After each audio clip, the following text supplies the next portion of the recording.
Sinulit ng ilan nating kababayan ang Semana Santa para makapamasyal kasama ang kanilang mga kaibigan at kaanak. At live nagpapatrol ang isa nating kapamilya. Nasaan ka ngayon at ano ang sitwasyon ngayon dyan? Magandang gabi, Bernadette.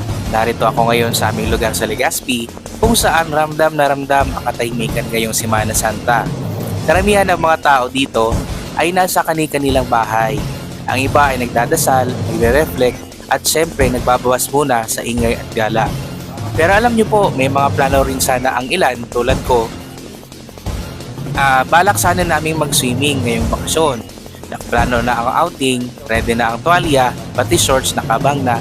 Pero hanggang plano na lang muna. Hanggang drawing pa rin ang aming swimming. Kasi mas pinili na muna namin magpahinga at mag-observe ng solemnity ng okasyon. Kaya ngayon, imbis na nasa beach, dito muna kami sa bahay. Papalamig sa electric fan at nag-imagine na lang ng alon. Mula dito sa aming lugar sa Legazpi, ako po ang inyong lingkod, si Kajam, nag-ulan para sa TV Patrol.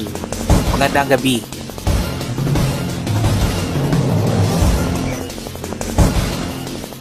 Maraming salamat, kapamilya!